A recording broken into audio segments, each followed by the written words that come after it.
Hello, everybody, and welcome back to Saturdays with Dblox. Today, I'm here to tell you that you need to go read a damn book. Why do you need to read a book? Well, we're gonna get there. I'm gonna need you to hear me out for a second. All right, now stick with me. I'm gonna be throwing a couple ideas at you, but eventually it's all gonna tie back together. Already, it's all gonna wrap back around. You're gonna understand why you need to read a book. So, now the first thing we need to touch on is that as we get older, time seems to start moving a little bit quicker than it did, a couple years ago. And there's a couple reasons for this. A big one is that, your first year of life, all right, is your entire experience at that moment.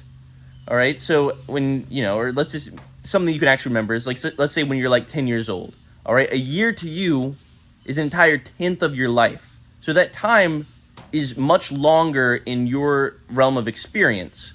But then by the time you're 20 or 30 or 40, that of course that portion of time remains the same length, but the portion of your life that it occupies is smaller.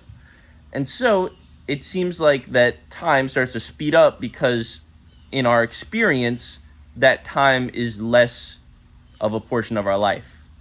Now, there's not many things you can do to actually extend your time on on this planet. All right, I mean, you can stay healthy, you can do workouts, stuff like that, but eventually, we all have a limited amount of time here on this in this world. But what you can do is change how your brain processes how quickly your life is going, and in a sense buy yourself more time. So I've heard that as we continue to do things that we've done before in our life and kind of continue with the mundane day-to-day tasks, you'll notice that time starts to slip away from you.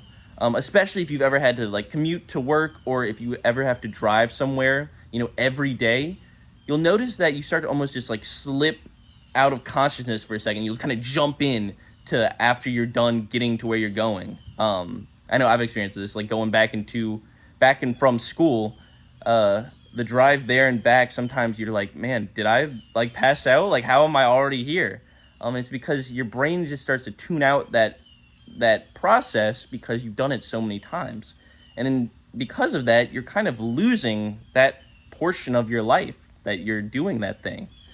Um, so one way to stop this from happening is to indulge in new experiences. Make each day interesting. Make each day memorable, because then your brain will kind of lock on to, oh wait, we're experiencing something new. This is something worth remembering, and time will slow down. You're told that time seems to pass by, faster when you're having fun, but I would argue this isn't entirely true. Um, Time flies by really quick when you're doing something incredibly boring that is repetitive. Doing something really boring can make it feel like it lasts forever, but when you have to do something boring every day, then your days start to kind of meld together, and you just go with it. Your brain just tunes out and you just kind of breeze through life, and that's not a way to live. So experience new things. Another thing you can do, though, which wraps around to the whole point of this video, read a book. All right. Not only are books very novel, haha, but like, a novel, uh, they are interesting. They keep your brain occupied, but they can bring you into new places. But also, reading allows you to partake in hundreds of experiences that you would never get to experience in your actual life. I like to read a lot of fantasy, but there's no wizards and dragons and knights here in this world.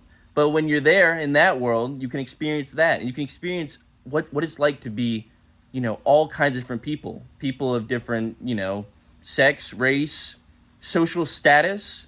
That is all within the ability of reading a book, and you can't really get that anywhere else. I mean, people like to watch movies, and we like to play games. I'm referencing like video games, but for those same reasons. But when reading a book, you kind of make whatever world you're going into your own. You're able to project your own ideas and experiences onto whatever character you're reading about, and you can usually make that character more like you than you realize. we tend to map our own character traits onto the characters that we're reading about to kind of personalize them and help us understand them. Um, and that's something that I don't really think you get anywhere else other than reading a book. And so I know for me, when I'm reading, I can, hundreds or thousands of years can pass within a novel, but I can only be reading it for about 30 minutes to an hour. And like that amount of time that you're able to spend in that world as compared to here, I think is insane. Like you're able to literally prolong your experience of the world through reading. And so if you feel like the days just seem to blend together, if that, there's times where you're not really fully here, and that you're just kind of breezing through life, maybe take a second, 30 minutes, find a book that you enjoy, find a genre that you enjoy reading, and, make a habit out of it. Read books because it may be one of the only ways to really enjoy everything that the world has to offer you, or that the world doesn't have to offer, and the book does. So, yeah, thank you guys so much for watching. I'll see you guys next time. Bye-bye!